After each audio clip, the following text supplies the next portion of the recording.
Hey, well, good evening, everybody. How we all doing tonight? We got an early start here on the show, and we have a great topic, of course. Just like to welcome everybody to tonight's live stream.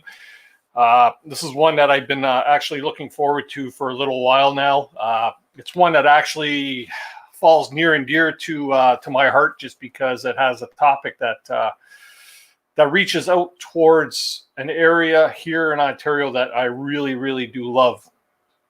Just give me 1 second, people. I got a fan going in the background that's going to drive me nuts throughout this stream. So give me 1 sec here. Much better. My apologies.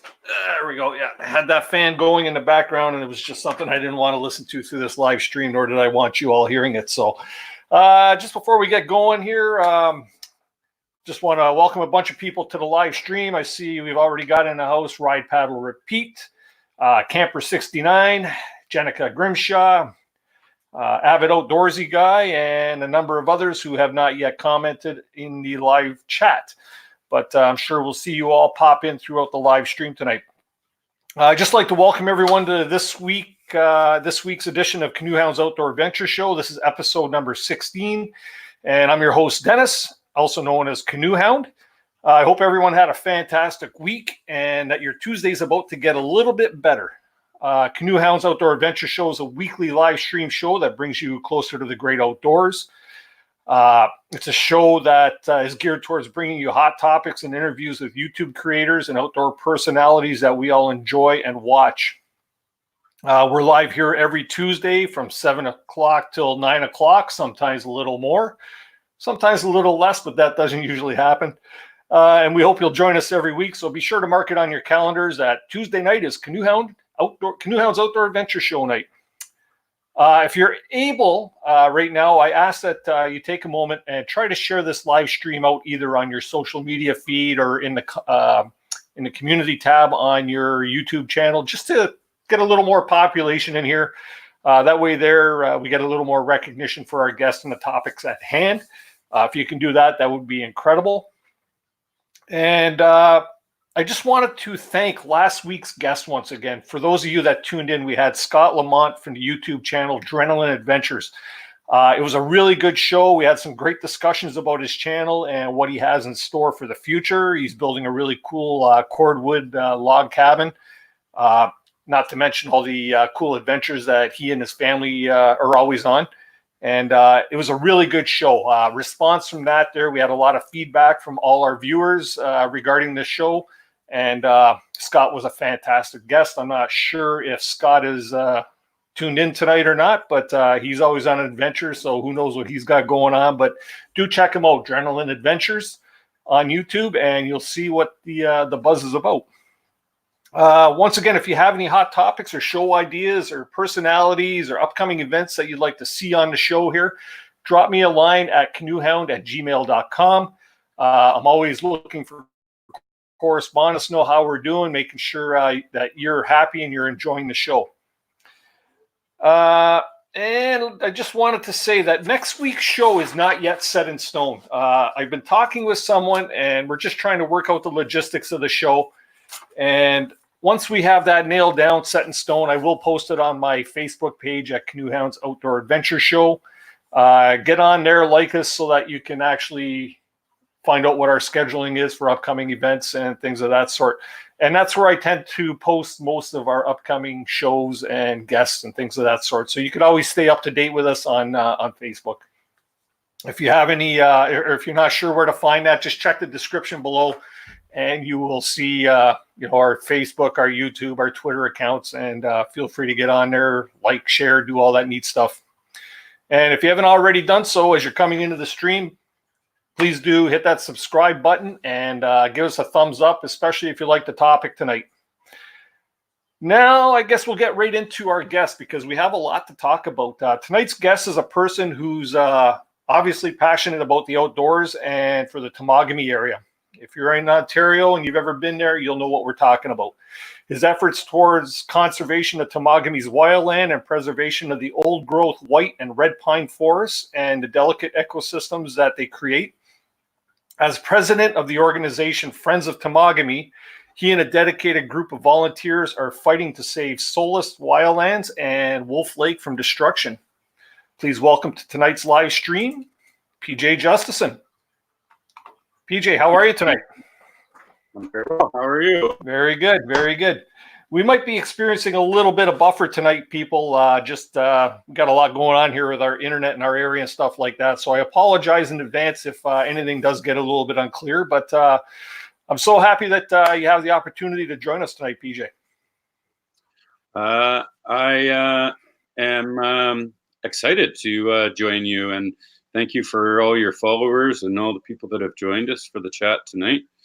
And, thank you to many of those people will be members or aware of our campaigns. And I can't express my appreciation and thank you enough, both from myself and from the Friends of Temagami.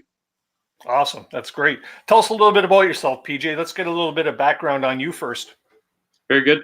So I am an emerge nurse by trade.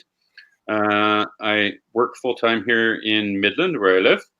I have experienced, I've done lots of remote northern nursing throughout Northern Ontario, Northwest Territories, and Nunavut. I have been involved with Friends of Temagami for approximately 10 years, maybe a little bit more now. So in the grand scheme of things, I'm relatively new to the area. The Friends of Temagami, which we're pretty excited about this, will be turning 25 next week, I believe, is the incorporation date. So we're excited for that, and hopefully we will have some festivities and whatnot planned in regards to that. I became president approximately 4 years ago, 3.5 years ago, without too much experience in the Temagami area, nor with the pressures and the process of trying to provide some conservation to the area. It was a sharp learning curve and continues to be so. We have done well as an organization recently. The organization itself is, as I mentioned, almost 25 years old and has roots back to, the Temagami Wilderness Society and the Red Squirrel Road blockade 30 years ago, almost. Well, it'll be 30 years ago in a few months now, which is a little bit ironic that we find ourselves 30 years later talking about the very same issue. It's I can't express enough the irony in that. Mm-hmm. The organization itself, we do many things for a group of all volunteer nonprofit organization. We're a reasonably small organization. We have just under 200 members, which has grown significantly in the past few years in terms of our social media presence and our awareness campaigns that have been highly successful, and we continue to strive to work towards that. The organization itself, our mandate is to promote, preserve, and do what we can to maintain the Temagami region. One of the interesting things that many people don't know, when we talk Temagami, we're just not talking the Temagami or the Temagami cluster of backcountry parks, which for anybody that's been there will know that there are 5 or 6 operating provincial parks in the Temagami region that are all backcountry in nature, although there is Finlayson and Martin River Provincial Parks, which are sort of that traditional, if you want to call them country drive-in provincial parks. There are a number of conservation reserves, and there is a massive amount of Crown land, which complicates our jobs as an organization or our mandateization. We do a number of things. We try to maintain Crown land canoe routes, including portages and campsites, which, as you can imagine, for a group as small as we are, and a group of volunteers, there's probably 8 or 10 of us to doing that. Can use more help, although organize that and whatnot is in of itself.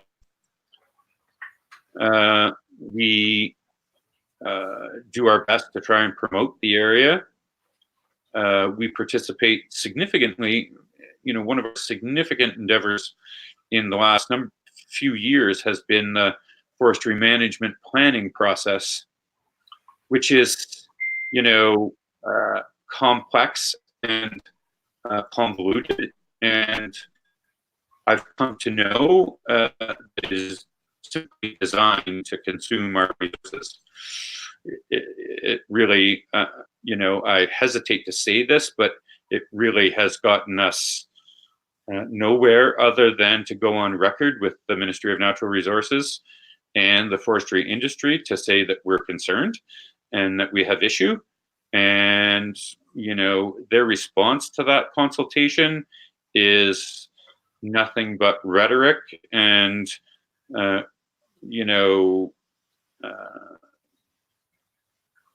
useless information on why they continue to put pressures on the area.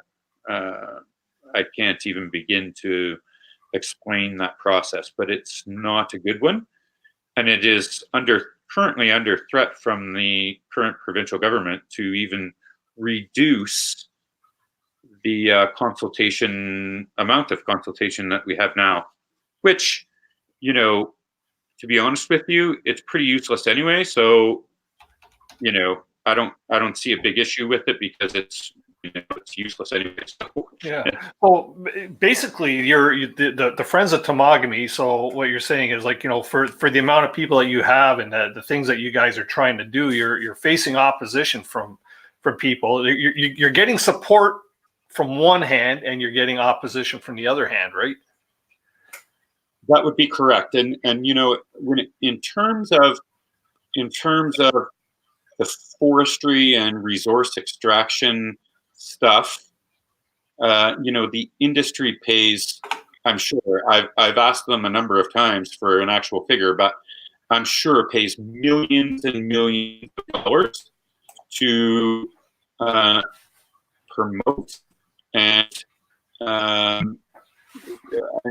even build a set of science that is designed to serve their purpose, and that is to take a resource out of the region, right? To extract the resource, right? FOT does not have millions of dollars, nor do we have any employees, nor do we have the resources to put up a reasonable fight to these pressures. Although we are doing well and we are continuing to increase the awareness, but in hindsight, if we had as an organization put as much effort into public awareness and looking for political support and political pressure as we have participating in their consultation process, we would likely be far ahead of the game. Right. With that said, we have participated significantly, and part of that process, the Temagami forestry management planning process has been completed. They approved the plan. The plan is fraught with issue, and we requested. There's a process in this forestry management planning that takes us to the Ministry of Environment, where we can say, we don't feel that the Ministry of Natural Resources has done an appropriate job in this planning process, and we would request an individual environmental assessment. Right. So in the Temagami Management Unit, which, I hesitate to get into the details, but it's complex, right? There are 4 different forestry management units in the Temagami region. So the Temagami Management Unit, we have requested an individual environmental assessment. The Ministry of Environment denied that request quickly and offered very little and inappropriate rationale for denying that request. And without going into detail, because it has not gotten to the point where we want to take this to a public forum, although we're close, in conjunction with Earth Roots, that I will shout out to, and people should check out their webpage and their organization as well. We work closely together. In conjunction with them, we are looking at further action on the Temagami Management Unit at a legal level. Just to take a step back here now, I'm not sure if there may be a lot of people in the chat or that are watching tonight that are not exactly sure what's going on in the Temagami area. Right now, you guys have kind of 2 campaigns going. One is the Wolf Lake mining situation, and the other one is Saving Solace. Tell us a little bit about which one would you prefer to start with? Which one takes precedence to you right now? Well, even that question is troublesome because we, both are highly important to us. They have been, the areas that we have identified over the years to be particularly important, although the entire region is under threat and should be a concern for everybody. Although, for better or for worse, these 2 areas have become particularly important to us. Interestingly, I will say that given our resources as a nonprofit, all-volunteer organization, it has been some trouble for us with, bringing the Solace campaign to the forefront, and then we have the Wolf Lake issue, which has remained dormant for a number of years now.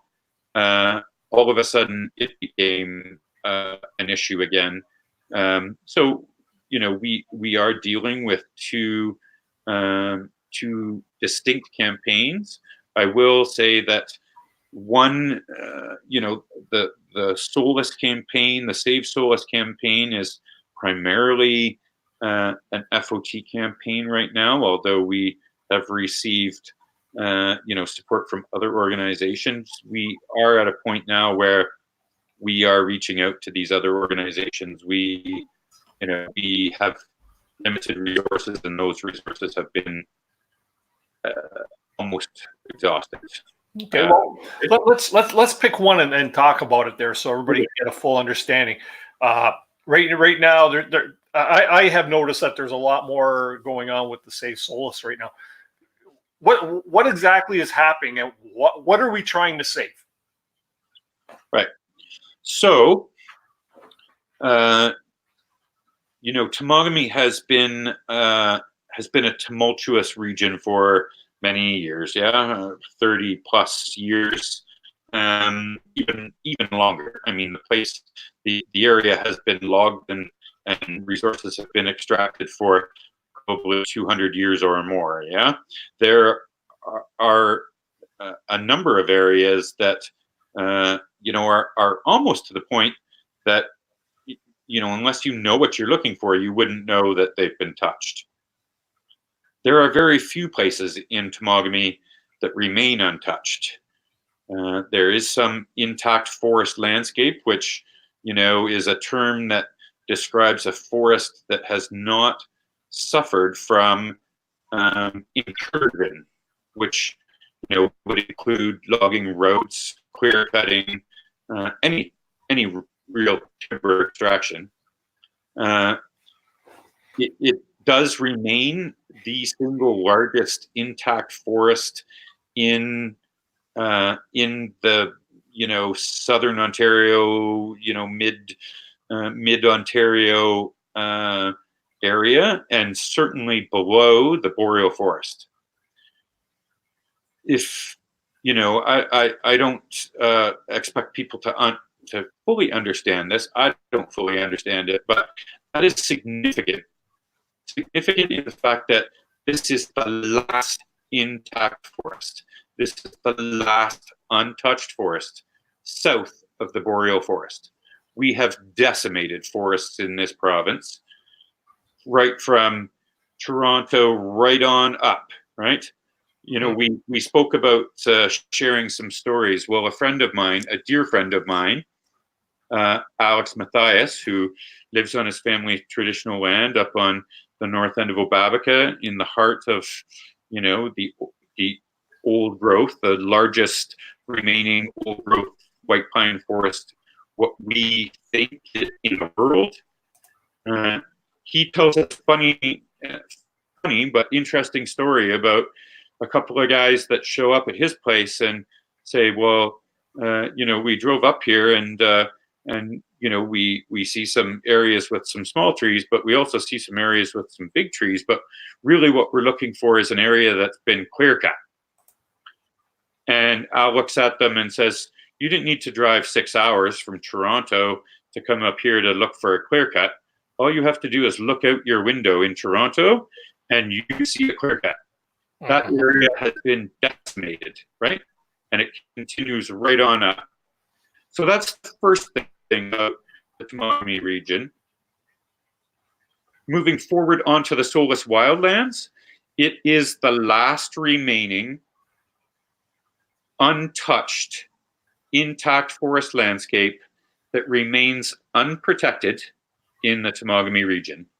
So it's not the last area. Some of this intact forest is protected by provincial park, but who knows? I mean, it's only a provincial park. It's only some legislation that offers this protection, and we know how that goes in this day and age with current provincial government, right? I mean, right. The pen could be done with that protection. So the Solace wildlands is, the last unprotected intact forest in Temagami. It is 100 square kilometers, and it is currently being, there's incursion currently into this area of the Solace wildlands. Have they quite gotten there yet? We don't believe so. But they, as of this winter, they were working, putting in new bridges, putting this road in. There is an effort to put this in because of our efforts and the notion that this campaign has caught fire and people are interested. So there's a number of other factors as to why they are working now, but that would primarily be why they're pushing this road in. They currently do not have any allocations to actually harvest in there. Those allocations are coming up in this new plan. So it is, there's issues about putting this road in, and the fact that they get paid by the province to put the road in. So if you haven't, if I'm a industry guy and I need to put my boys to work, then why not go and have them build a road? There is significant potential that they put this road in and they don't harvest any of this forest. It is not economically feasible. It is a 12-hour round trip to take this stuff to any sort of processing facility, i.e. a mill. It is simply, I don't understand why they want to put this road in. So essentially, we've got this virgin land up there in Temagami, right? We have this virgin land that is untouched. It has not been basically aside from people like ourselves out there canoeing, hiking, whatever. It's seen very few footprints. So now they're forging ahead and they're installing this road in with the anticipation of being permitted to actually log these. Is their plan to clear cut areas and harvest all these old growth pines and like pretty much decimate the entire area? They do continue to claim that clear cutting is the best process, which is horrifically wrong in our standpoint. But again, there is massive amounts of money for them to create, science that it looks legit. We know that this happens, in many other areas. And we see it significantly in the forestry industry. One of the significant claims from the industry, and I hear it regularly from forestry management planners and forestry management general managers of these companies that have been created to deal with people and organizations like us. They'll say, we're just mimicking nature, PJ. This is what a natural forest fire will do. Well, I'm here to tell you, and I don't think your viewers would mind, it's bullshit. It's utter bullshit. Yep. They make that claim, and just right on the surface of making that claim, what they continue to do is 5 or 6 or 8 years later, go back and aerial spray that same clear cut with glyphosate, which is Roundup. And it's to kill the broadleaf trees, allow the conifers to grow so that 80 years from now, they'll have another forest to extract. So, anybody that tells me that you're mimicking nature by harvesting forest, and then you go and spray it with a chemical that is highly suspect to be horribly unsafe, you are a liar. Right? Which then affects the water tables and it affects the fisheries and everything else, right? So there's a wicked chain of events. Right. Although with that said, they too, along with the companies that make this stuff have come up with this science to say, the chemical dissipates in the soil within, a certain period of time. It never makes it to the water. It is ridiculous. It's a ridiculous claim. And I don't know. I don't have anything. I don't know how to explain that. I want people to realize that the use of glyphosate, i.e. Roundup, in forestry is still a very common and widespread practice. Mm-hmm.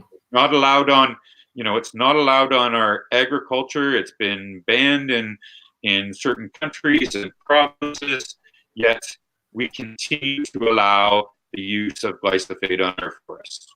Yep, for sure. So now, from the YouTube channel, Pine Martin posted a link there to a petition that can be signed. So it's one small thing that can be done is to put your name on there to show some concern. But tonight's show is basically to let people know that are not aware. And it not only, sure, this might be a geographically local area for this type of thing, like, something that's pretty confined to the Ontario area. But you almost have to put down the ground rules and the footwork to help with other things that are going on, the boundary waters issues and, things I'm sure that are happening across both Canada and the United States, right? This is an isolated incident or an isolated topic for Ontario, but it can be widespread. And PJ and I were talking in the green room beforehand about, how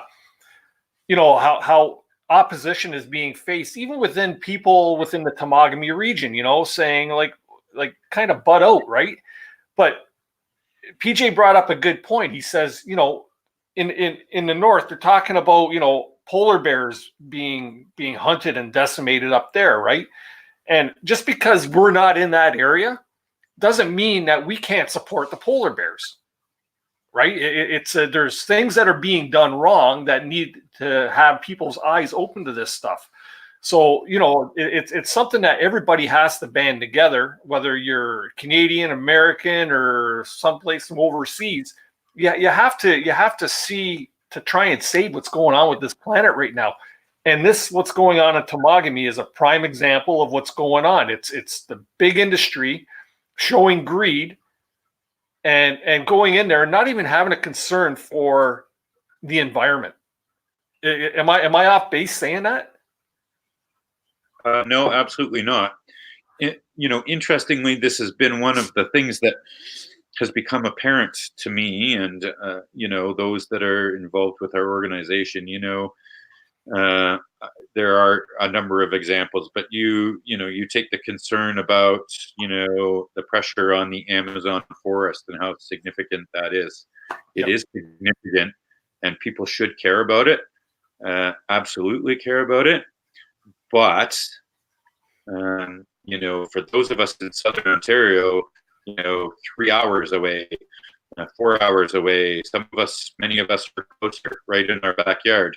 There is an issue where a forest and a region is being decimated, and it is no different than the Amazon forest, right?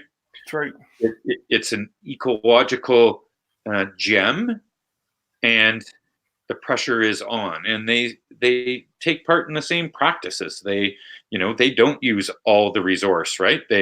On this new road that they've been putting in the last number of months, we've seen they go out of their way to take out the large 350-year-old white pine, but they don't hesitate to shove the white cedar, which is also likely old growth, which we don't really yet understand. They don't have any issue with putting that on the ground and then building a road over top of it. Mm-hmm.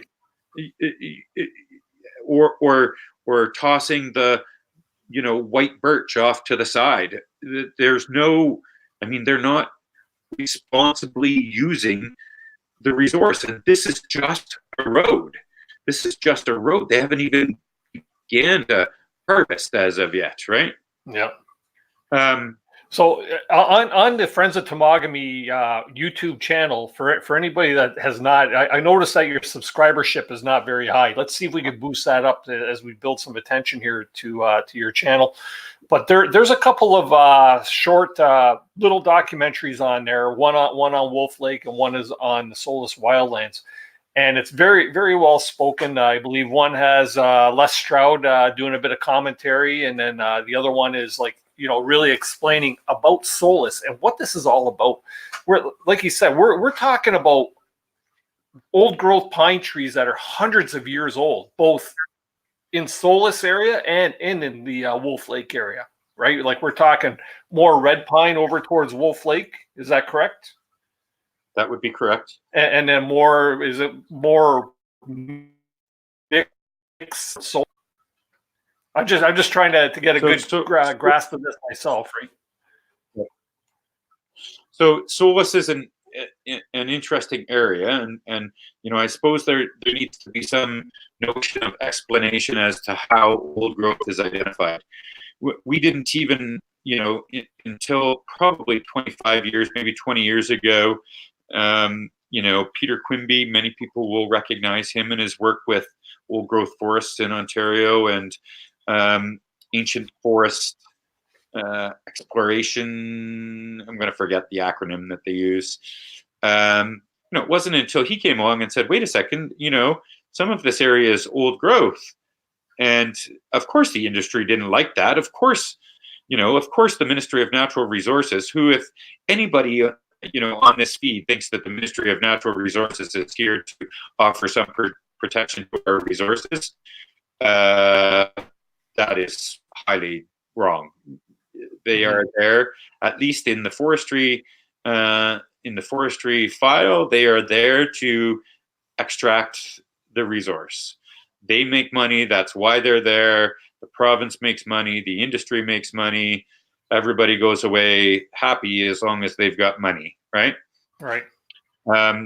So the way in which an old growth forest is identified still remains up for debate.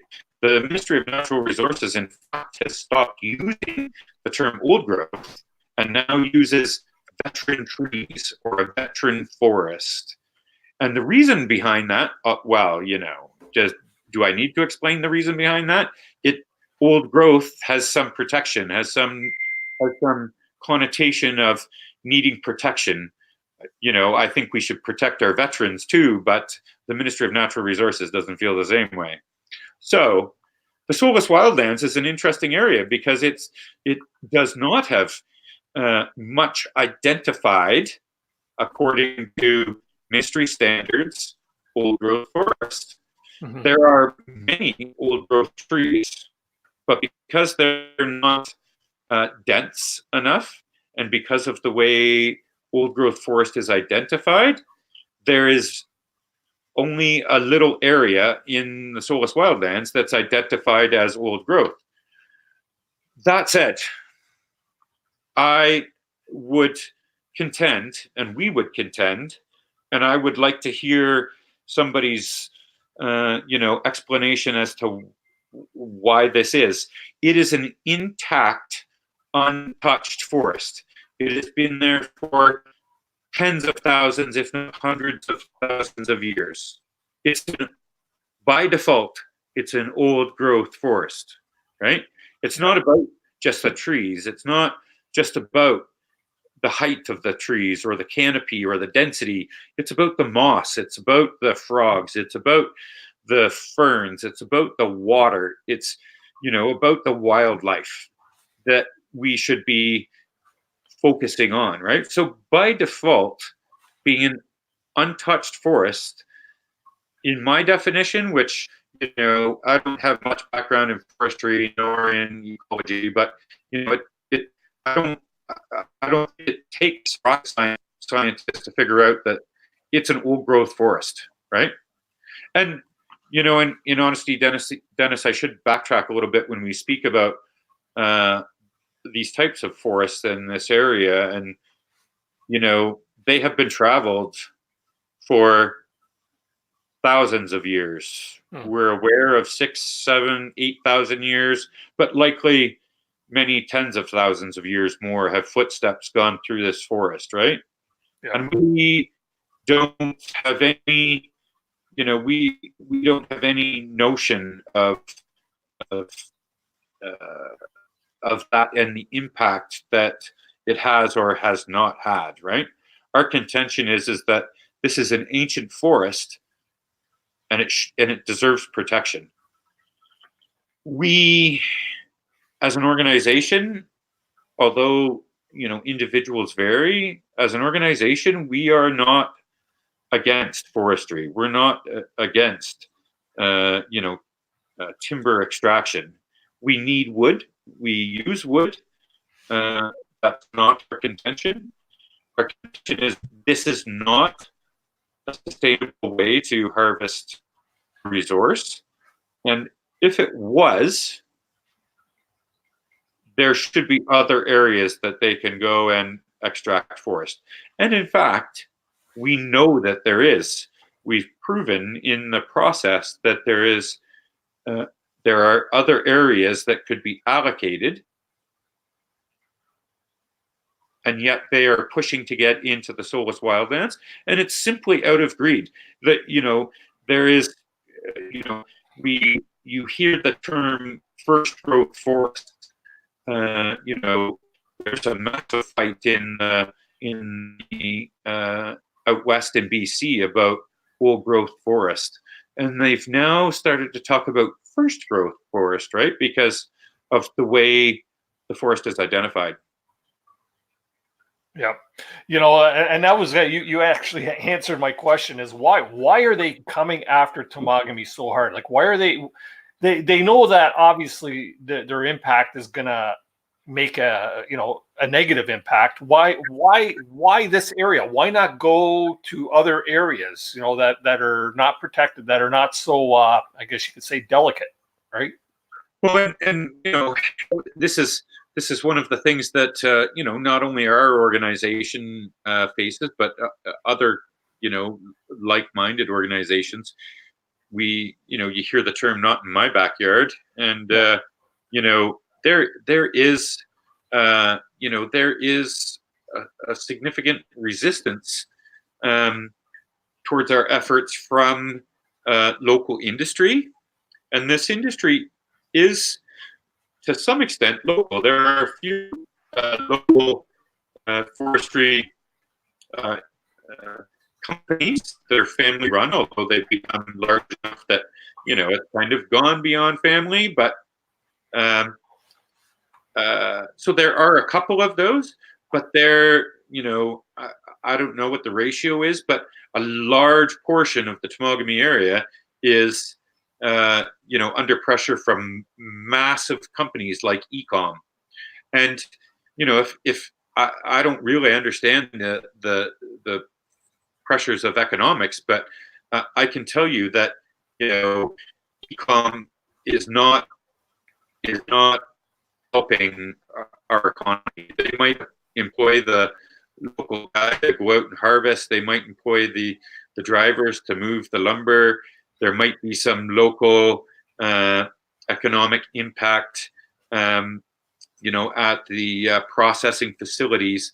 But that money is ultimately going overseas, where it is not, it's not having a massive impact on our economy. So, with that in mind, Dennis, I need to tell you a story about this fall. And, through the Coldwater Fisheries Act, which is a whole new other component of this Turner Road, we thought that the construction was halted at a particular spot. And, we were at a function for Save Wolf Lake, actually. And one of the unit managers from the MNRF was there, and he said, "Oh, by the way, PJ, we've the approval has been given to continue on with this construction." We didn't really know what that meant. We were at a social function. It was probably 10 o'clock at night. We went off to have our AGM, and then a few of us went on a canoe trip, which started where this road had been to originally, and the new construction was continuing. And we saw it. We got kind of weathered in on the lake, and we heard the bulldozers and excavators and logging trucks going in and out. And at one point, we canoed over because the road intersects the portage from Twinkle into Ames Creek. And we went over, and the guys building the bridge were having lunch. And, this is a pretty contentious issue, right? I mean, it hasn't happened recently, but, people go out of their way to blow this equipment up and, cut hydraulic lines and whatnot, right? So, pretty contentious, emotional setup for us. I approached them and I said, "Oh, how you doing? I don't mean to disturb your lunch, but have you got a few minutes to chat?" And we chatted a little bit, and I was honest and upfront. I said, "With the Friends of Temagami, and we're here on a canoe trip," and they were nice. They were, and we don't think that those are bad people. We're not out for their jobs. We don't want to take their means of, providing a means to raise their family and to survive. These people are ordinary, average guys, right?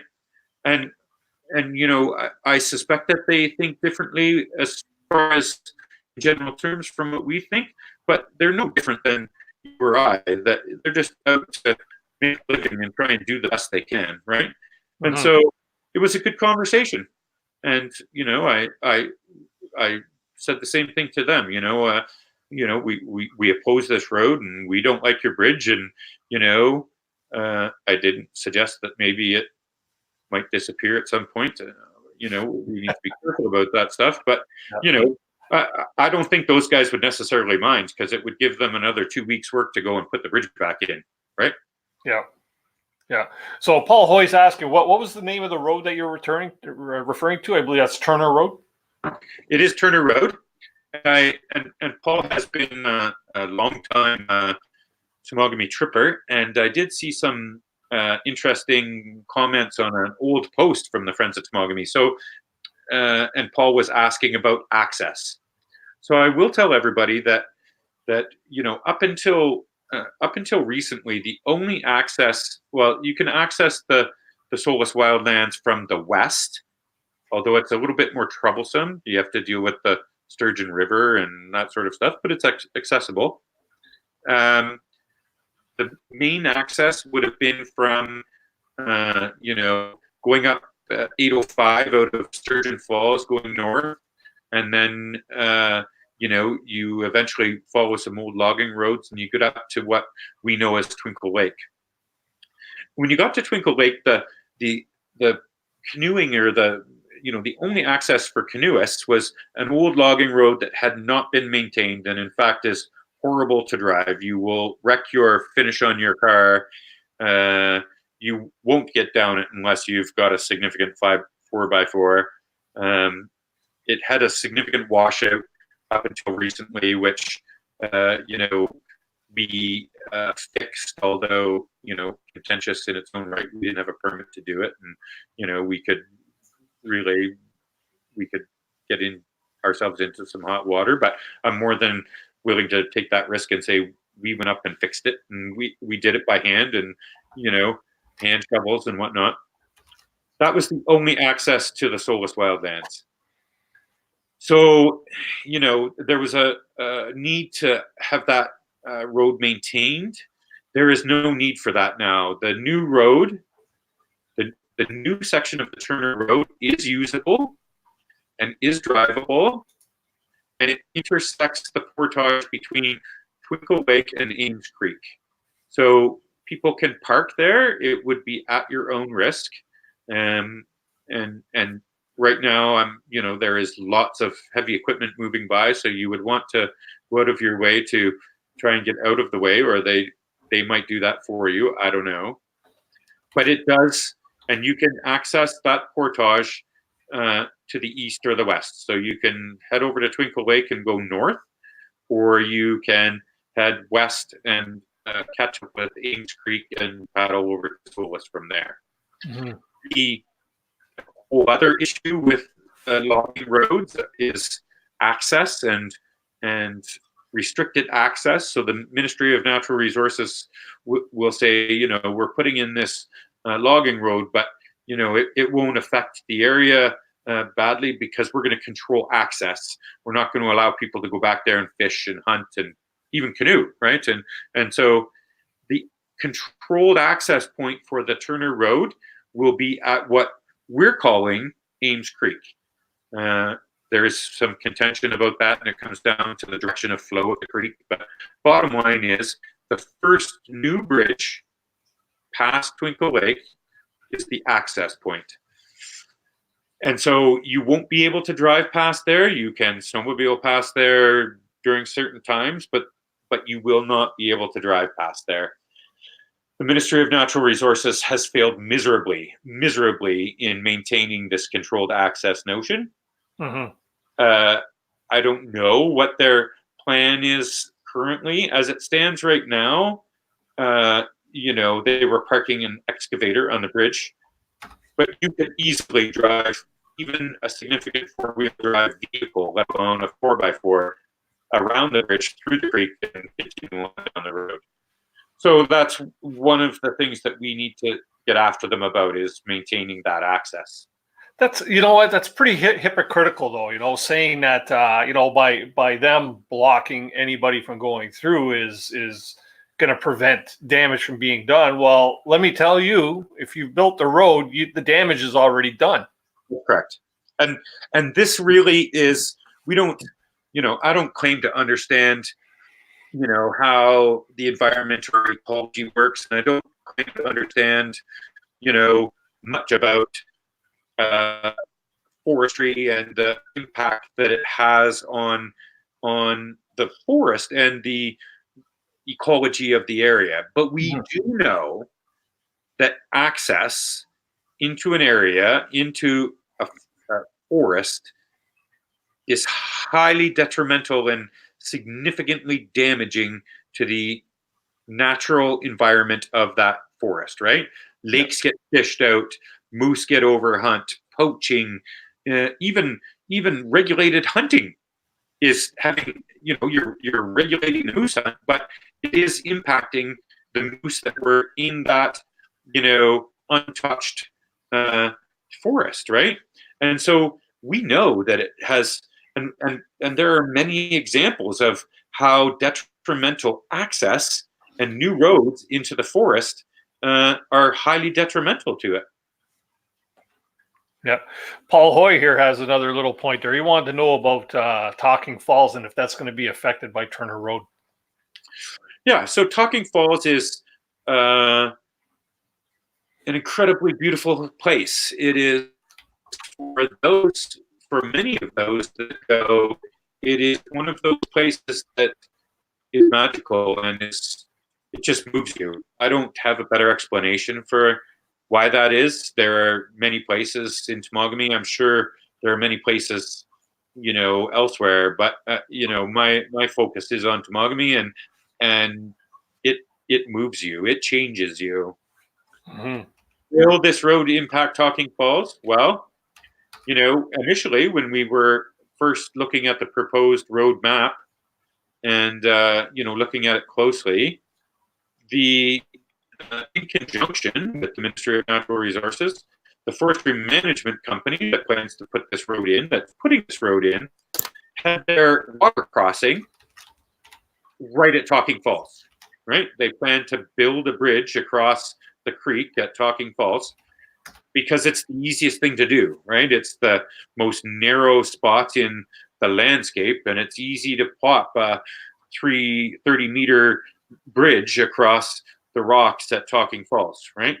Mm-hmm. And that comes with, probably, I don't know, probably 250 meters, if not more, of clear cut and soil damage and bulldozers and excavators, right? When we questioned them on that, the Ministry of Natural Resources, the guy that I was dealing with, he was astounded as well. He didn't understand how that could possibly be. And he said that he needed to look deeper into his maps and do some more investigation. He got back to me a week later and he said, well, actually, that map isn't really where we plan to go. We actually plan to go, 150 meters north of Talking Falls. Well, that's bullshit. Right? Yeah. I don't know where they plan to go, but Talking Falls absolutely will be affected by this new road. So, before we get too much farther, I sent out a few invitations to a few people that are also a little knowledgeable on this, and just to get a bit of a different perspective of what's going on. This area is not. We're not trying to save this area just for the canoeists. We're trying for the principle of the thing. You're trying to save one of the last old growth forests, pristine, virgin, untouched forest, and these guys just want to come and bulldoze it and turn it into what? Toilet paper? It's, but I invited a bunch of people up. If anybody that I sent an invitation to this live stream would like to pop up here on panel to shed a little more light on your take, please do jump in now. Let's make sure you shut off the volume on your YouTube feed. But I'd love to have some more input on this. So sorry to interrupt there, PJ, but carry on. You speak to a very good and important point, right? In over the last 30 years in this forestry management process, the notion of areas of concern, or what is known in the business as AOCs, and there's been a reasonable job by those that have gone before me to offer some protection to canoe routes in the area, right? So there are restrictions to the industry. They have to cross a portage in a 90-degree perpendicular fashion, and they're supposed to reduce the impact of that portage. They, if they are harvesting around a portage, there's a 50-meter buffer on either side. Well, I don't know if you've ever carried your canoe through a portage. It's been clear cut on either side 50 meters away, but it's pretty apparent. The interesting thing is, Dennis, and to all the viewers, much like the notion of protecting old growth, the protection of canoe routes is troublesome, right? Mm-hmm.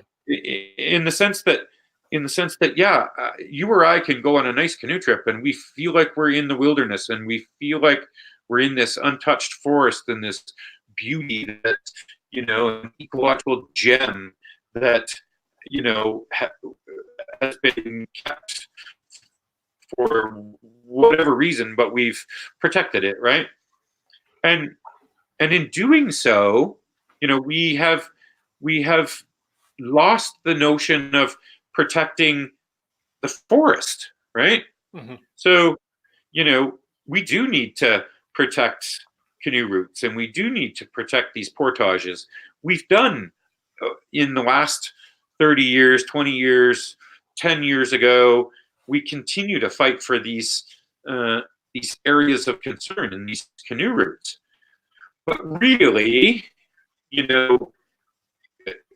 been kind of hypnotized by doing that because 100 meters from that shoreline over that ridge is a decimated forest. Mm-hmm. Yeah. It's decimated, it's clear cut, and it's not about us. It's not about the Friends of Temagami. It's not about you, Dennis. It's not about your viewers. It's not about canoeists that want to go on a nice canoe trip. It is truly about the forest as a whole, which has significant impact on our environment and our ability to move forward with our lives, right? It's, we do want to protect these canoe routes, but it's more than that, right? It's more, we've come to realize that it is more than that. It's not about me going on a nice canoe trip. It's about offering some protection and conservation to, an ecologically sensitive area. I have said time and time again in my dealings, not only with my colleagues at with the Friends of Temagami, but the industry and the ministry, if you take the Solace Wildlands, if you were to, if the notion was to come down that, okay, nobody goes there. Not the industry, not the ministry, not hunters, not canoeists, nobody, I would be happy. Mm-hmm. Unfortunately, I would lose a beautiful place to go canoeing and camping and, take my grandchildren to, but I would make that sacrifice to save that forest, right? And so, if I don't want that to happen, but I also don't want the area to be clear cut and incurred by a road, right? I'm happy to make that sacrifice. Leave the forest alone. Nobody goes there. I'm good with that. I don't know. I can't necessarily speak for my organization, but many feel the same way. Just leave it be and we'll sort it out, right? Yep. Just to sort of set the stage for this too, for anybody that might be in the live stream or in the chat there that doesn't really realize what you're talking about with that 100-yard buffer zone. Picture back in the years ago when or even nowadays when they're doing a movie set, and they're going down a street, or think of an old Western where the front of every building is nothing but a plywood structure. It's a movie set, right? So what's happening is they're allowing they say 100-foot buffer from the edge of the shore to the to the actual logging zone. So what's happening there is it's a movie set. It's just a wall of trees, beautiful as it may be, but when you step back there, you see the decimation, as PJ was saying.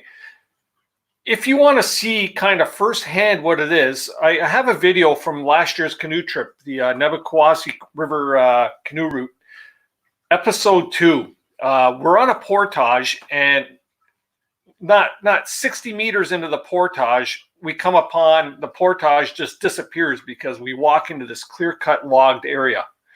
And there were no trail markers to show where the trail was. Welcome back. There were no trail markers to show where the trail was. They clearly didn't abide in that area. This is up around Gogama, Ontario, but they clearly did not abide by the 100-foot buffer zone or 100-meter yard buffer zone. They just continued to log all the way down. And I had got a few clips on there just showing the actual waste, and it was kind of a heartbreaker. I was standing on a pile of beautiful red pines that were just laying on the ground. They were all perfect pieces of timber that were cut and just left there in a stack and will just sit there and rot. And it's really heartbreaking when you see it firsthand. If you don't see it, if you don't have the opportunity to see it firsthand, and you get out there and you actually experience it, it reminds me of years ago. There was a commercial on TV. This is back, I'm showing my age on this one now, where there was an Aboriginal chief standing on a cliffside just looking at all the smoke from all the chimney stacks and everything else, and he had the tear running down his eye. Many of you may remember that commercial. And it's kind of the kind of feeling that you get when you see this type of thing. So to know that they want to do this in Temagami, to such a beautiful, pristine area, it's heartbreaking. It is interesting, Dennis. You know, there's the 4 forestry management units in the Temagami area. The Temiskaming management unit, which is the north sort of section of the Temagami area, it falls outside of a particular management zone. So it gets into more of a boreal forest management zone, and the restrictions and the AOCs are highly reduced from the Temagami and the Sudbury management units, and it's troublesome, right?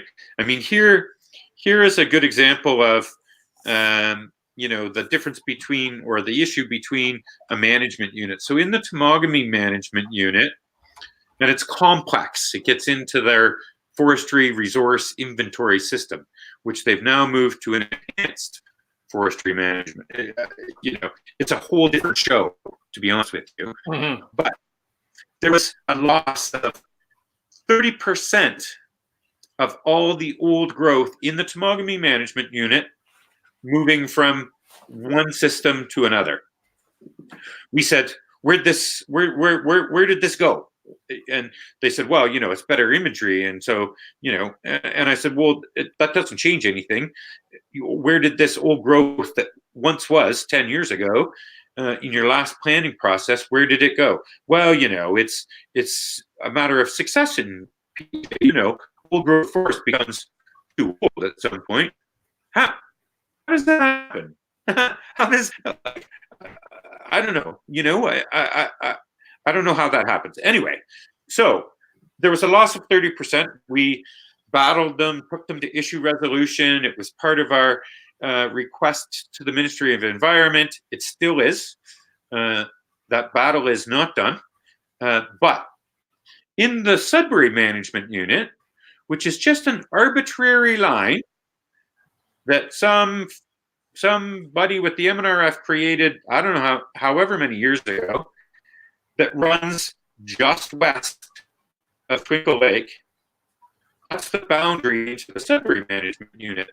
In the Sudbury management unit, in the same forestry management planning process, there was, or what they're telling us, there was zero. There was no decrease in identified old growth. So somebody explained to me just what the hell is going on here, because this line just arbitrarily runs through your forest, and there is a massive and incredible difference. So somebody's wrong, and I don't know who it is.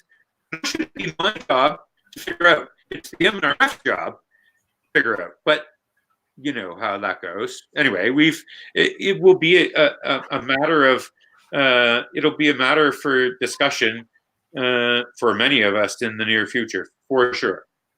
Yeah. No, it's kind of crazy, you know. It's yeah. So tell our viewers what can be done. What can we as people watching this from the outside looking in? What can we do? What initiatives do you have in place to what would help? What would help this situation? Well, I suppose that's the $1 million question. You know, we as an organization, you know, have done our very best to bring awareness to the situation. We do have our petition, which has been, I think Paul posted the link. I can post it again once we're done chatting, for sure. That petition, interestingly, I mean, it's been up for a while. This issue with Turner Road and the Solace Wildlands has been 15 years in the making, and it's complex and convoluted. You know, and you know, they do the necessary approval for this road. We still have a little bit of a question about the Coldwater Fisheries Act, so I would put that out to your viewers. If anybody has any notion of the Coldwater Fisheries Act, you could probably be in touch with me, because we need to sort that stuff out. But that petition is, as of the start of the start of your program tonight, was 296 signatories away from 30,000. So I would like to see our tonight that 30,000 and beyond. That's one thing that you can do. You know, I want to be. I'm wary of trying to promote the Friends of Temagami as an organization, and it's not about. This isn't about getting more members. It isn't about making more money. It isn't about becoming more popular than anybody else. Yeah, certainly, if you want to become a member of the Friends of Temagami, I and we welcome you with open arms. The membership is incredibly cheap. It's $25 for basic membership. It is $40 for a supporting membership. Both come with a sticker and a welcome letter that Dennis has shown you. You know, we try to do our best to stay in touch and communicate. You know, we could do better in terms of that, but you know, we do strive to do the very best we can. And you know, the organization has, you know, I think my perception is that it is highly valued and highly respected amongst many, particularly the canoeing culture and the environmental culture. So absolutely, you're welcome. We do have an option to donate money to the Save Solace campaign. We would appreciate every penny that we can get. You know, we have received numerous and significantly large donations recently in terms of the Solace Wildlands. I assure you that this money is going to go towards the preservation and promotion of Temagami. We are looking at various legal angles and whatnot. We have some shirts available. This one isn't available online yet. It's only available at our various events. But you know, I assure you, I will do my best to get them available online, and they are super cheap, like $20, $22 to have a brand new T-shirt sent to you. And you know, speak to the idea of resources in the organization, right? It is literally it is me that folds the T-shirt and addresses the envelope and goes to the post office and puts these T-shirts in the mail. So you know, every little bit counts, for sure. Social media is a massive way of bringing awareness to this stuff. We do our best to try and keep up with that. Again, our resources are limited, so we do the very best we can. Share this information, share the we are more than happy to have people then participate with the Friends of Temagami. We have, there's many ways of being in touch. But the other piece is, and the piece we need to move forward with is the political pressure, right? The speaking for MPP. So to be clear, that is your member of provincial parliament. And this is a provincial issue, although we do have a notion of taking it to a federal level, and the idea that if we're going to protect a certain percentage of our natural forest and our natural land, you need to look no further than the Temagami region to easily, with the stroke of a pen, create some protection to a large area, right? And there's not very many other places that with the stroke of a pen this protection could come about. May I ask, what's the political stance on the MP for the region of the Temagami area, or even, like, for that matter, the mayors or anybody in politics in that area? How are they? What's their take on this? Well, in fairness, and to be honest, although we have put some effort, I have put some effort into contacting the MPP in the area. We've not touched base as of yet. This stuff consumes time, right? I mean, I have a full-time job that I work hard at and I'm passionate about. This is another full-time job and then some. And so just getting comments in forestry management planning and participating in meetings, it consumes our time and our resources. And so that I must say that we and I as an organization have tried to go through the proper channels and consultation process. It has been an utter failure, and it's ridiculous. It just consumes our resources. So we and I have decided that we're done with that, and so now we move forward, right? And I've been clear in my discussions with them. You have set up a process where you're supposed to consult. You've accepted our consultation. You've accepted our comments, but you get back to us with nothing but rhetoric and fake science and reasons why clear cutting is better than right? Yep. And so we're done. And so we move on to, and I've given them the heads up. You had a battle in the forest 30 years ago, almost to the day, and so now it's time for us to consider our alternatives. I'm not prepared to say to anybody on this feed, go out and blow up bridges, but wouldn't be the worst thing, although it's not going to stop them, right? Bridges disappeared 30 years ago, and they've just started. They've used that Red Squirrel Road for access for a number of years now, but just this past summer, they've decided that they're going to get ballsy and post on social media. There are going to be, several hundred logging trucks heading down that road. So heads up, canoeists. We want you to be safe, right? So 30 years ago, there was a massive battle, and it was a catalyst to, a huge part of the environmental movement, not only in Ontario, but across the country and worldwide. And here we are 30 years from that very day. And I'm telling you, Dennis, and I'm telling my organization, and I'm telling the people on the speed, we have jumped through the process. We've gone through the process, and we are left with no other option than to take action outside of that process. I don't know what that means. I don't know what that entails. I don't know what our plans are.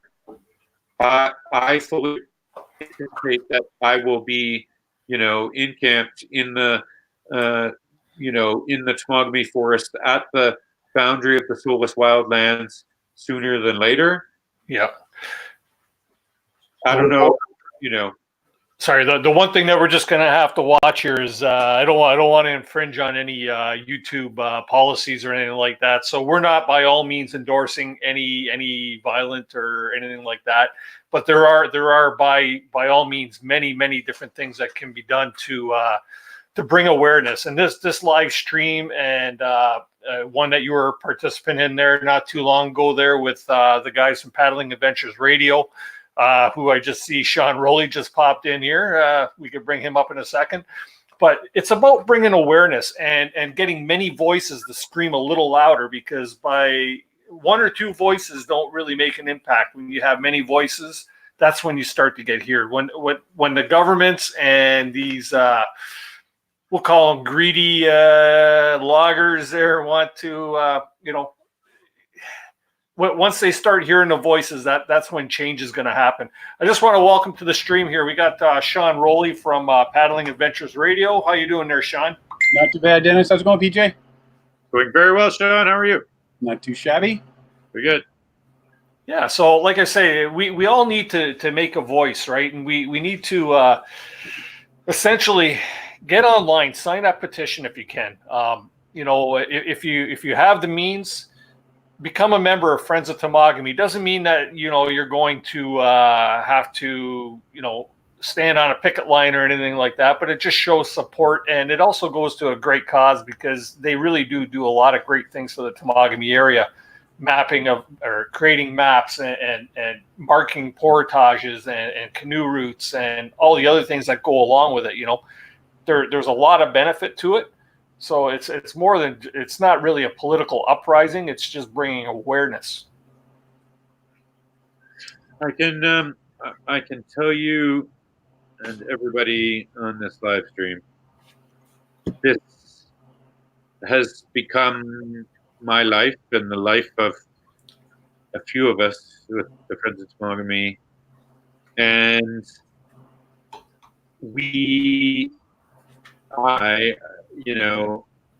are at a turning point. Something different, something more needs to happen. And I can't express that more. We have done everything that we can do, and now we need some help, right? We need the help of your followers and Sean's followers and other organizations and political pressure. We, as an organization, have done what we can do. Mm-hmm. And I'm not saying that we're giving up, because we're not giving up. I'm dedicated to this, to saving this forest, and I will be the first one to be buried up to my neck in sand to stop it. Although, that said, does it really stop it? I mean, does it really stop it? We need to change the way we deal with, the way we do forestry management. We need to deal with our consumption, right? I don't know what the way forward is. We have some notion of what we plan to do, but we're interested in the help. We've learned over the years that there's that there's a clause, right? And I won't mention the fella that developed the clause, but one of the issues that we have is that there's lots of great ideas and there's lots of notions about what to do out there.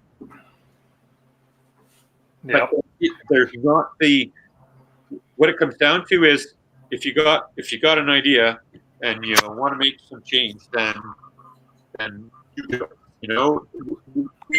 We'll help you. I'll help you. We are tasked as an organization in these processes and in these campaigns that we're in, and we need some help. Yeah, for sure. I don't know if you guys could hear in the background. I got all kinds of dinging going on. I've actually got people sending me correspondence through Facebook and stuff like that. a lot of people are believing in what we're saying, right? They understand that. So far, I have seen nobody on the stream tonight that's been opposed to what we're discussing. You know, we know, right? We're all paddlers. Let's face it. We're 99% of us in here in the stream we're paddlers, right? So we have that appreciation for that. And like I said earlier, unless you see the devastation that this causes, not to mention just, ethically and morally taking down these trees. Has anybody out there in the chat, just give me a yes in the chat. Have you ever seen an old growth pine? A pine tree that towers, and I mean towers, that 3 guys can't wrap their arms around a tree. These things are monsters. How old are these trees, PJ? Well, I'm certainly not an expert on the age of a tree. Although I've learned lots over the years, and so the notion is that the trees in the Obabica, north end of Obabica, and in that Okimika Triangle, some of those large white pine trees are 200, 250, 300, 350, maybe pushing 400 years old. And they want to take it down with a chainsaw. Yeah, and so that area is protected primarily because it's within a provincial park. But interestingly, I'll tell you, in this new system of their forestry resource inventory, that a large part of that old growth forest at the top end of Obabica does not get identified as old growth forest. And I've said to them, how is that even possible? Like, I've been there, we've been there. The forest is there. It doesn't change. There's been the odd tree, and sure, absolutely, the large, some of the large trees have come down, but they continue to provide habitats and encourage old growth ecology, right? The forest hasn't changed that much that it doesn't get identified, and the only explanation I've gotten in that process is, well, our imagery and our data is better, PJ. Well, it obviously is better for you because that forest doesn't get identified. Now, that forest is actually protected because it's within a provincial park, but that's only one small example, right? There's an example at Lahey Lake, which is just west of there. It is Crown land and it's not in a provincial park. There is plenty of old growth forest there. It falls outside of their notion of what gets identified. Hap Wilson had a couple of photographers and cameramen from the Nature of Things back in at Lahey Lake 30 years ago. And some of the photos and whatnot that you see of those massive old white pine trees, they're still there. A friend and a co-director with FOT and my daughter, who's also with FOT, paddled up there. We walked that forest this summer. It's still there. It hasn't gone anywhere. Mm-hmm. It's no longer identified as old growth forest. Yeah. So what do you think, Sean? Well, I'll give you a bit of background on my bit of history with logging in parks.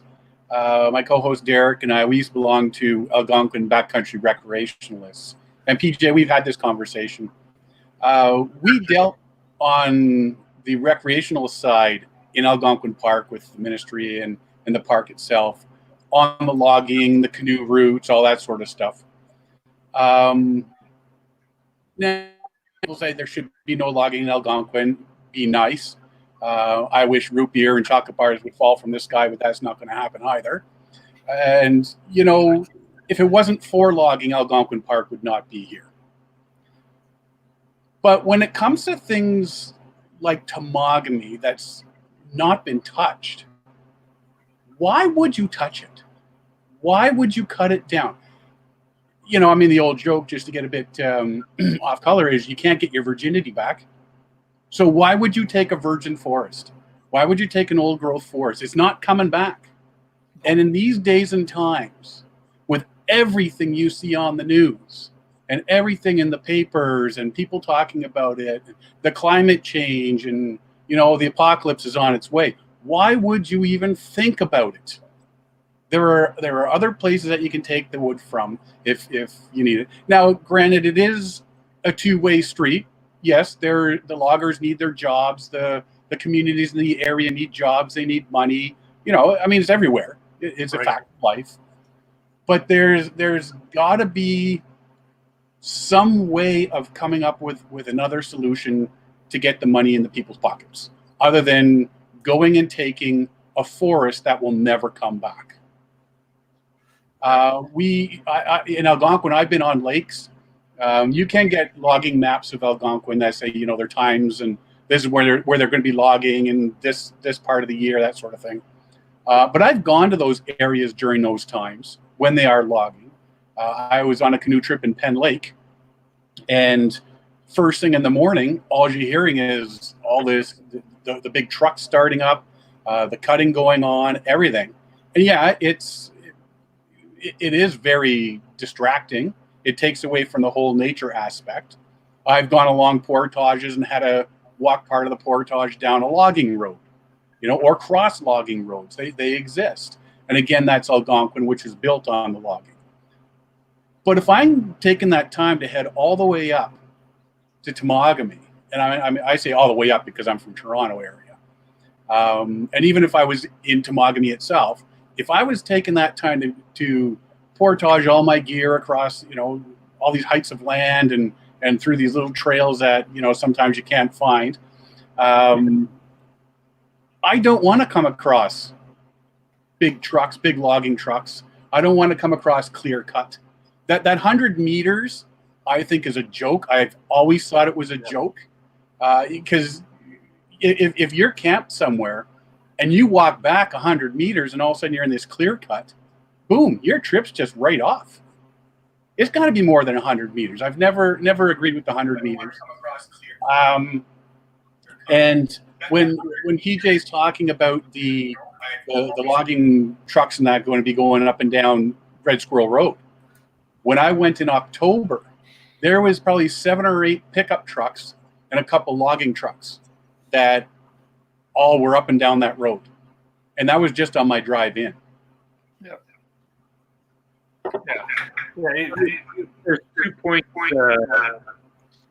that I would make.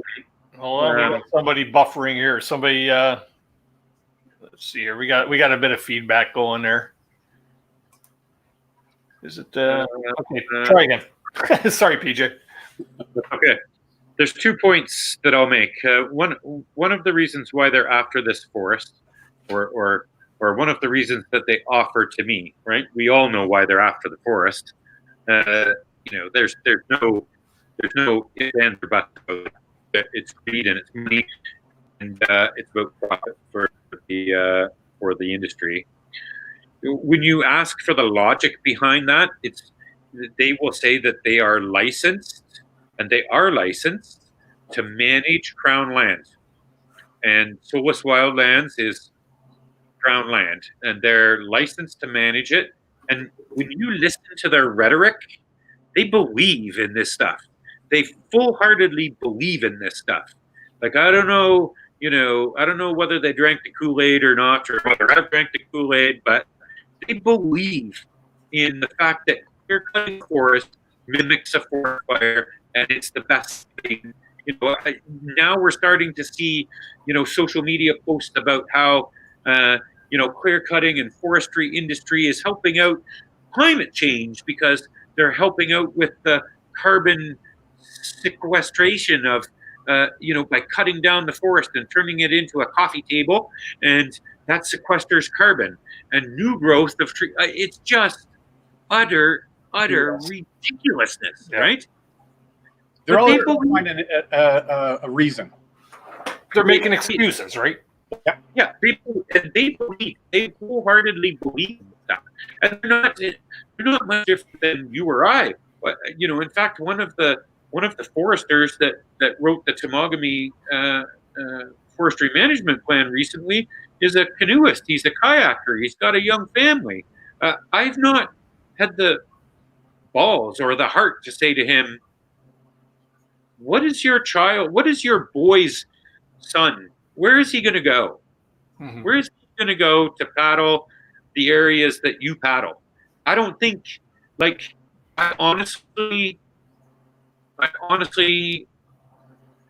don't know what his response would be, but to me, that speaks to the core of what he does, right? And he honestly does believe that this practice of forestry management in Ontario works and it's sustainable and that he's doing no harm.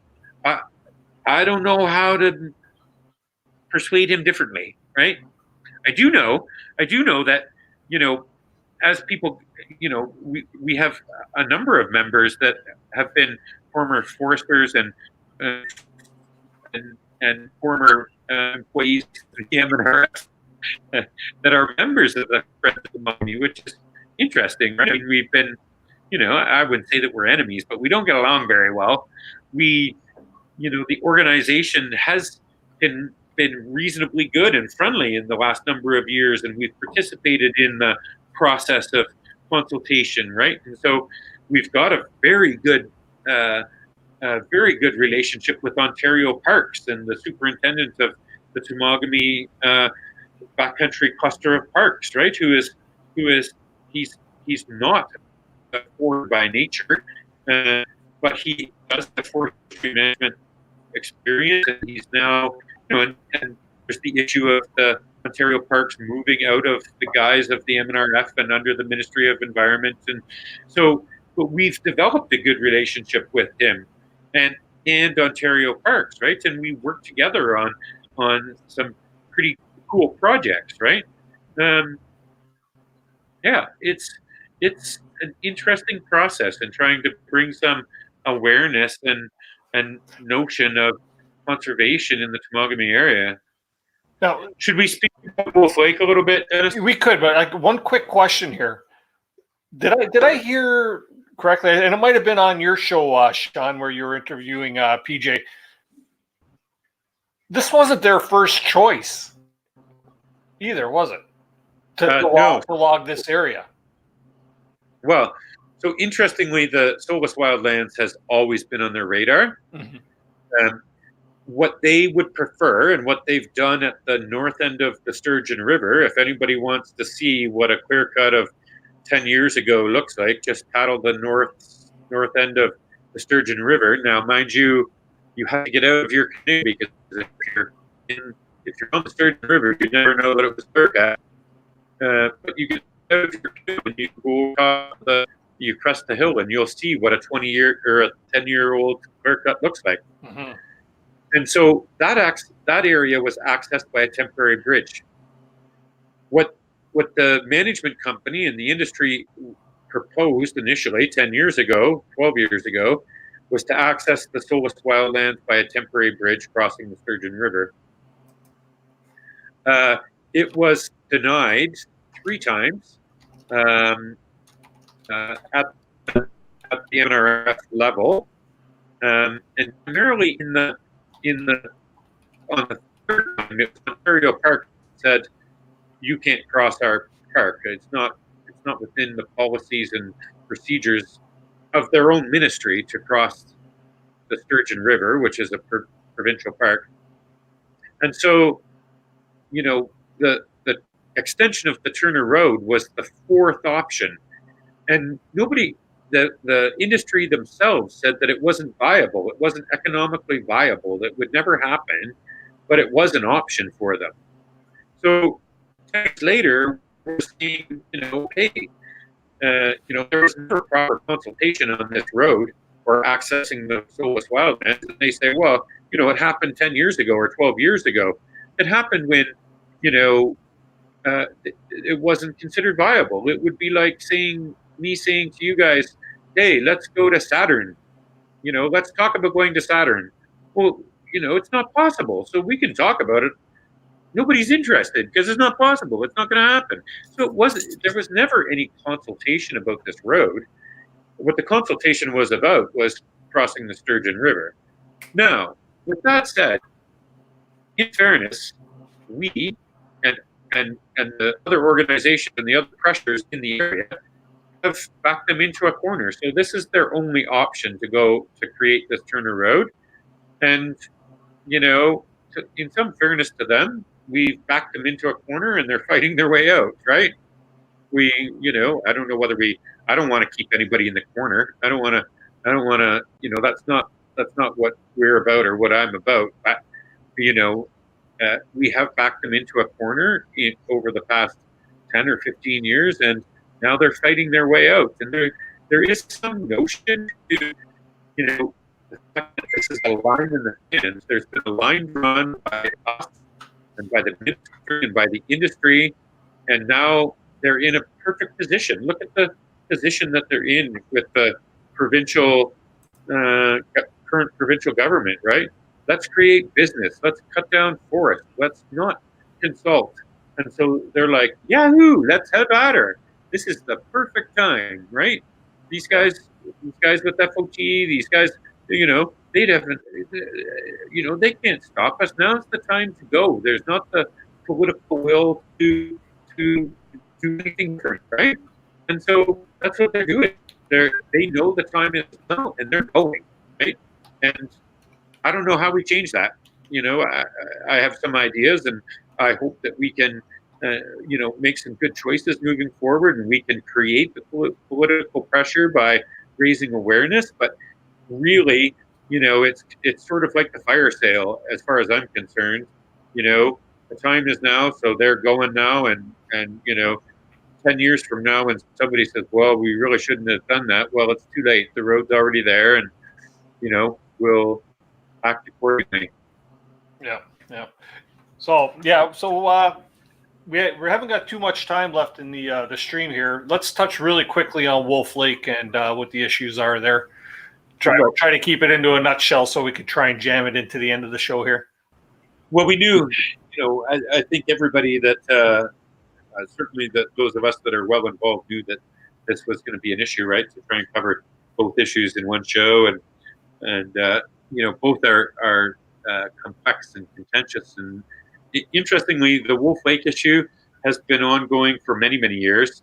It has, you know, kind of became dormant, although we do still have the Wolf Lake Coalition. There is still money that resides with FOT for that coalition. We have a video that a couple of young ladies from Red Tent Media have created that is ready to be released. It's just a matter of us having the resources and the time to do that.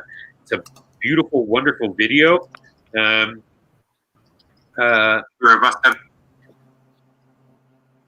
everybody. Oh. There's some cool stuff. Welcome to the stream, Kevin Callan and Camper Christina. Thanks for joining in. I'll finish. I'll finish up with the notion of Wolf Lake. So interestingly, you know, the same company that went in and made a mess, and for anybody that's been to Wolf Lake, they'll have seen the mess of that exploration stuff. So interestingly, just this past fall, we've had a resurgence of an application to go through that process again, where, you know, they've applied to do some exploration. It was granted, despite the fact that there's still fuel barrels in Wolf Lake. There's still pipes. There's still garbage hanging around. We tried to say, hey, it's the same company that's applying for this new permit. How about they clean up their stuff from, you know, 10, 15, 20 years ago first, and then they can apply for the permit. You know, it is interesting because when it comes to mineral exploration and the Ministry of Northern Development and Mines, I think it's called, the last time I checked, their process is it's like the Wild West when it comes to consultation and permits and stuff. And so there's a huge, massive threat to Wolf Lake and that surrounding area. Not just Wolf Lake, but the surrounding area that's off of our radar, right? And so, you know, there's a meeting in Sudbury that I'm supposed to go to in the morning. I'm going to miss it because I just haven't got the resources to drive 2 hours there and back. Hopefully, I can join it remotely, but it's with some interested parties from the area, and with the couple of companies that have applied for these permits. They have, in all fairness, they have been reasonable in dealing with us in this process currently. They know that there's significant issue and concern, and they've been willing to work with us. I honestly, at this point, I appreciate the fact that they've done that, but I honestly don't trust them, and I don't trust the Ministry of Northern Development and Mines, and I don't trust the provincial government. So, we will continue to talk with them, and we'll continue to raise awareness, but I suspect that this process is going to go well for us. Right. Camper Christina. Now, here's somebody who's been showing. How are you doing? Somebody that's been showing a lot of love towards the Temagami area of late. There, so many. I believe you spent most of your summer this past summer canoeing there. Yeah, I think I did something like my trips there this year. Pretty much almost all my trips there. I just love it. It's a beautiful place, and it's like PJ said, it's so remote, and it's just so stunningly beautiful, and there's nobody out there, and to hear what's going to happen it's just heartbreaking to me.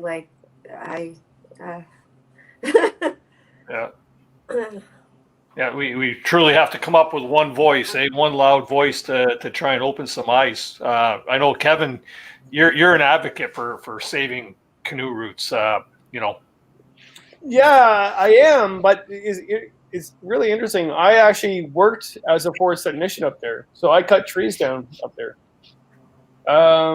And so I left there for various reasons, but one is all the politics. The guys that work up there in the bush and live up there, I feel for them. I mean, that's their job. They cut trees down for us to live, right? That's the reality. Yep. We're overpopulation.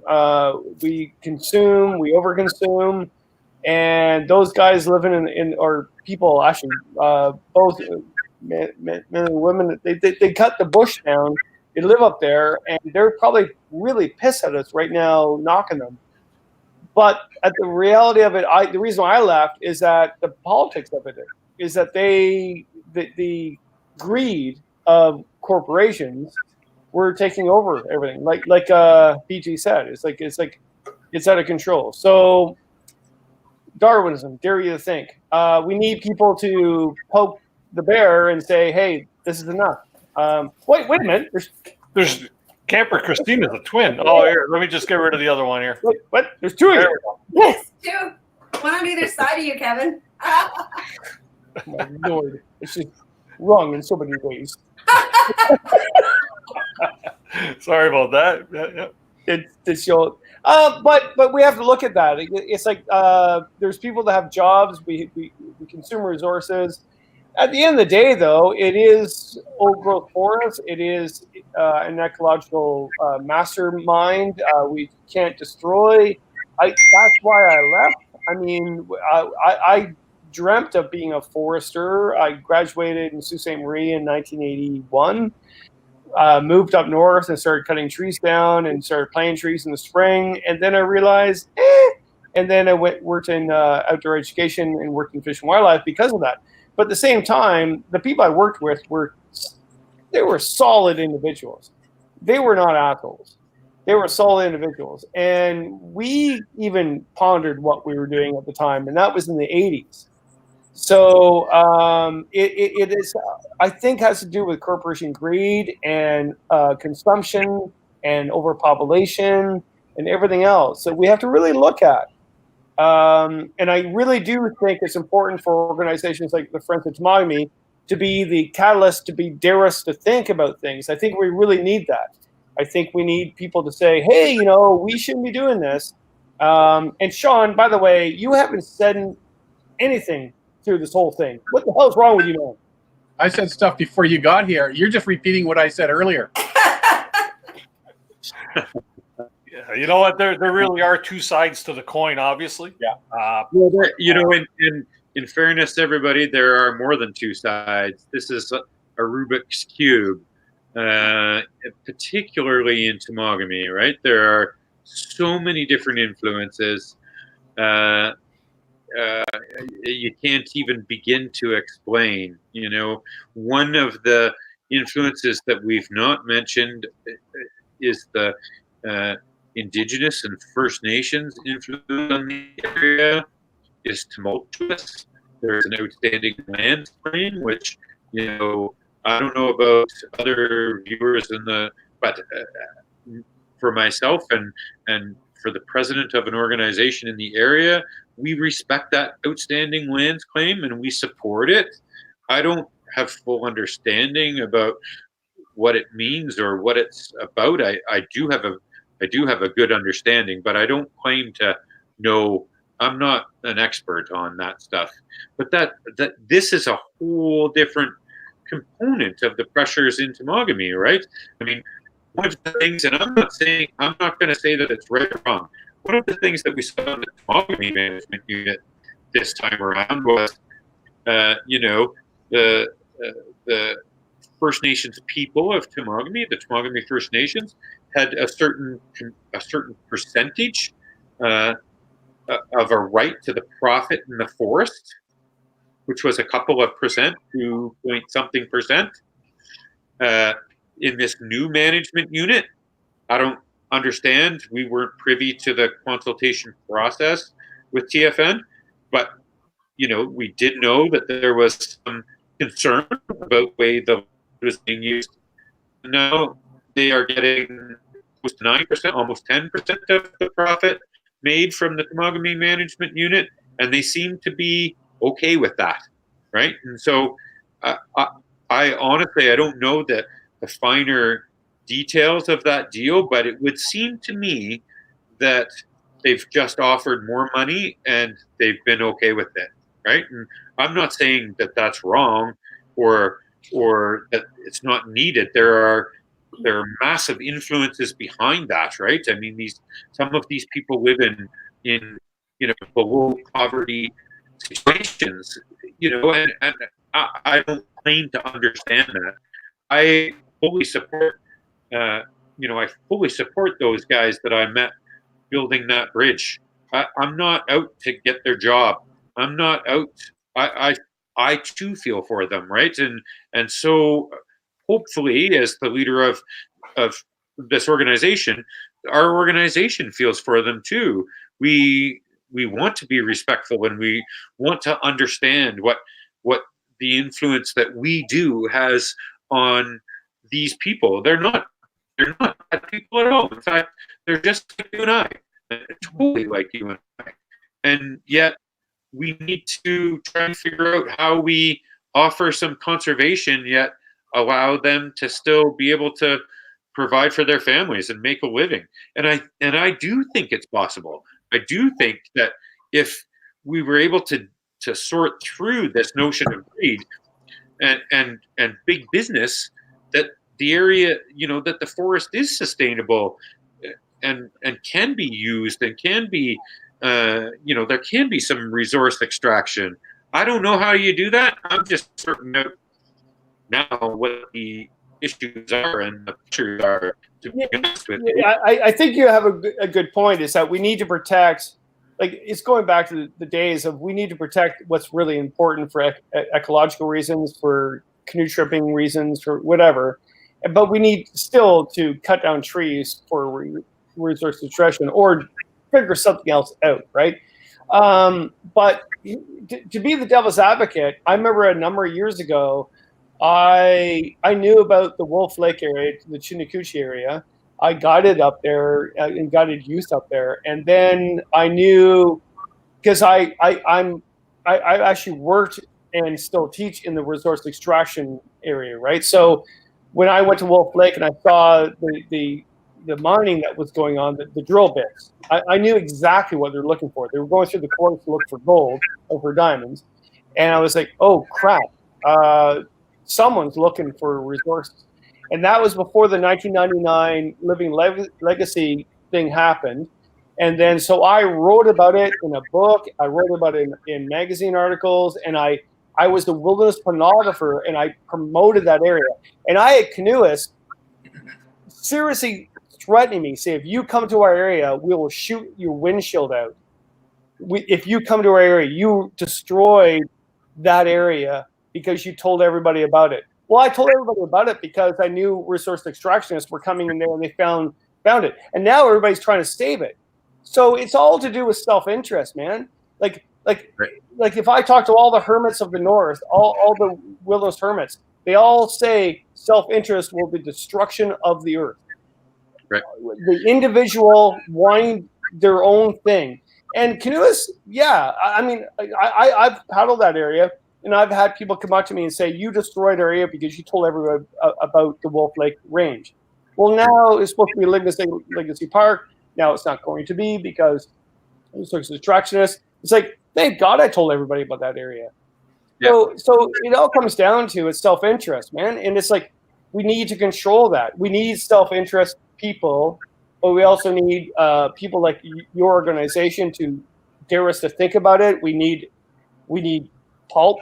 I mean, we need everything. I don't know the answer at all, except Sean should, because he has the long beard.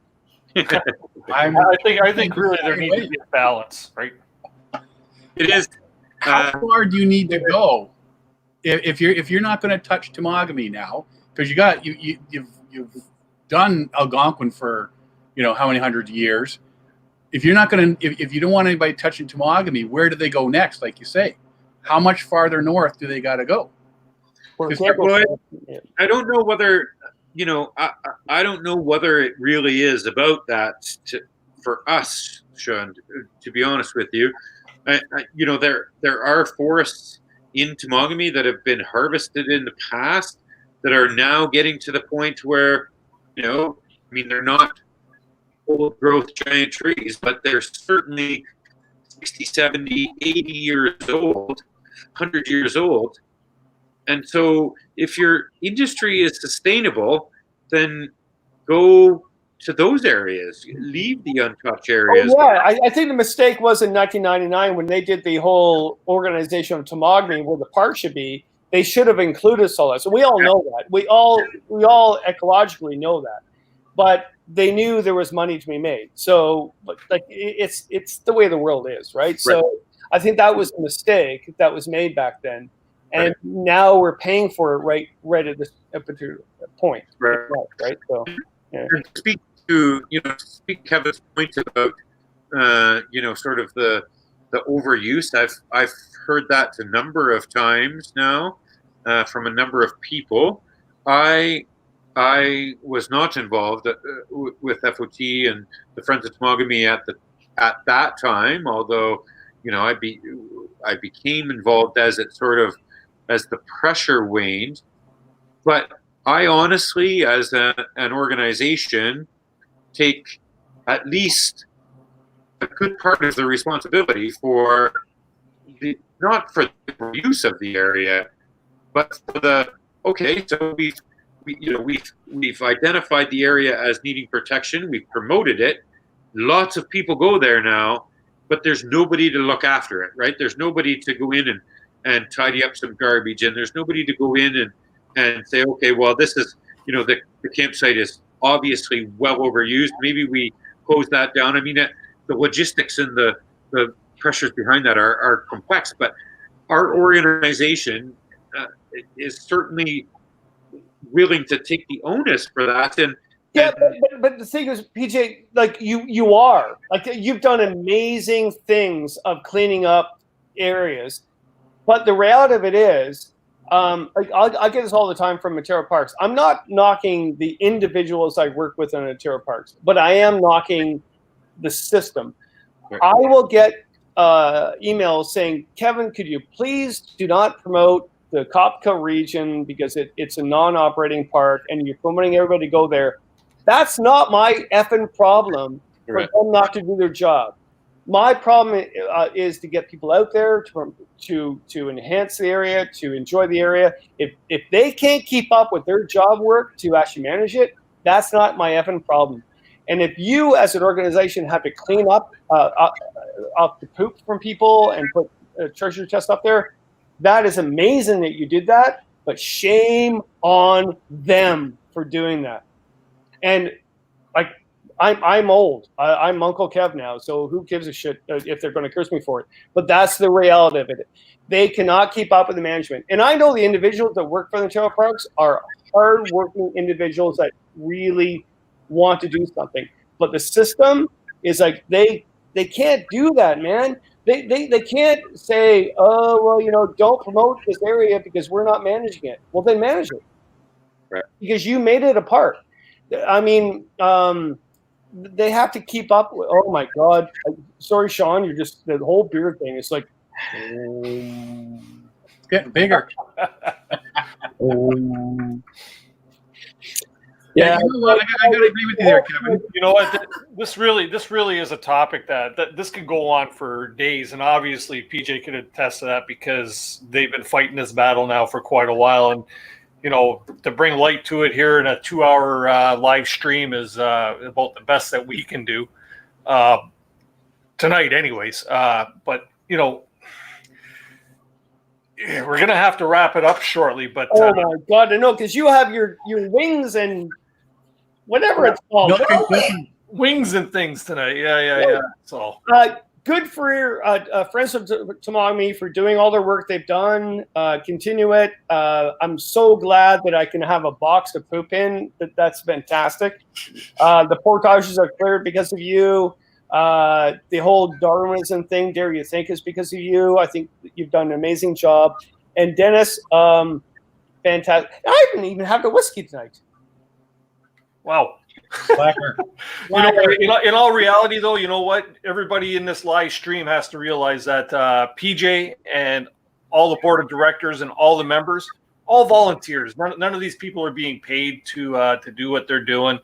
It's a passionate thing. It's something that they do, obviously, because they love the Temagami region, and they believe this needs to be saved. And I personally, PJ, am on your side 100%. I believe there's other places that they can log that are more appropriate than taking down virgin forest. And I think that's the bottom line. The virgin forest does not need to be taken down. Let's just try and save something. I'd imagine I got a couple heads bobbing here. Well, what's more important though is we can't have that like red bandana as well as like really. That's good. Kevin likes the bandana. I just wanted to say something. You know, the Friends of Temagami has been a godsend to me and has helped me plan so many trips. You know, PJ, Tierney, the guidance of, you know, everyone that's part of the organization has just been incredible. They're great people. They volunteer. They do this stuff out of the kindness of their heart. And, like, thank God for them, honestly, because, like, that place is just amazing. And, you know, PJ, like Tierney and PJ, I think live and breathe Temagami, and they just do so much, and you know, just to keep this place protected for us, you know, for people like me and Sean and Kevin, and you know, everybody wants to go out there and enjoy the area, and like, thank you so much for all you do. I just wanted to make sure that was said because I am truly grateful for everything that you guys do. I really am. Yep. I think I agree. I agree with you on that for sure. It's you guys are doing a great job. Keep doing what you're doing, PJ, because win or lose, your voice is being heard. You know what I mean? Well, we were told when we talked to PJ and Tierney on our show there back at the winter symposium, Canoe Symposium, that no matter what happens, you know, if they end up blocking roads or whatever, that stealing bulldozers and stuff was off the table. So I do not endorse that. Derek and I don't know how to drive a bulldozer, so if bulldozers go missing, it's not us. However, yeah, you know what? When you have a passion for an area like you guys do for Temagami, you really hate to see it get destroyed, and that's what's happening. But if they have the option to go back and log areas that were logged 80 years ago, like you say, PJ, then that's the option. That is the option. You don't need to be taking a virgin forest because, like I said earlier, you can't get your virginity back. You're not getting a virgin forest back. Yeah. Well, you know, I think it's it's important for us to continue doing what we're doing, but I also want to I want to thank everybody, the people that I work with and that I'm friends with.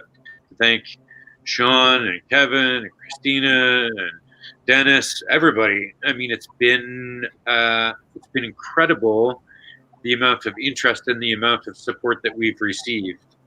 I do want to continue to try and get that notion out there that we're not trying to, we're concerned about that individual or those individuals and even the smaller companies. We want those companies to thrive, but they likely can't thrive without touching this, these areas, right? Yeah, it's been an incredible ride, and I don't know where this ride is going to take me and my friends moving forward, but it certainly won't be commenting on forestry management plans because that's totally useless effort.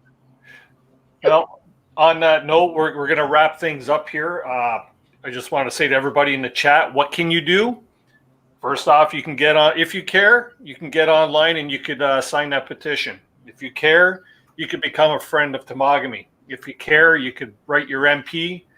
And if you care, I don't know, try to make the voice heard here for the Friends of Temagami and what they're obviously going for. As I said, there's two sides to the coin in this situation, or the Rubik's Cube, many sides, but we can do all that we can do, and that's about all we can do. Does that make sense? No? Yep. Yeah.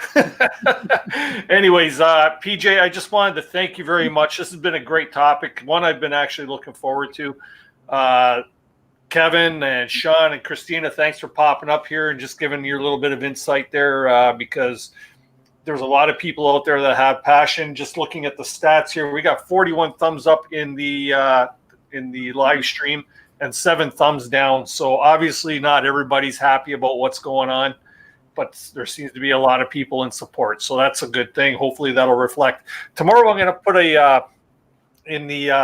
in my community section, I'm going to put a little survey up there, and just to see what kind of response we can get there about this show and about the topic, and see if people see what people think about it. See if we get some comments on there. So check into my community tab tomorrow there, and you'll see a little survey on there. Please do take a minute to give a thumbs up, thumbs down, or click one of the answers.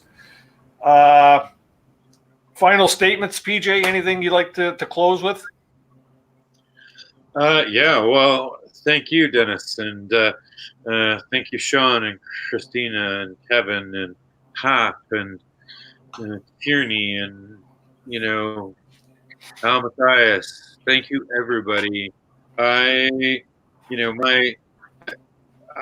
know how to show my appreciation or show the organization's appreciation for the attention and effort that we've gotten. I think we've done a good job of presenting this information, and that's why it has taken hold with many people and many organizations.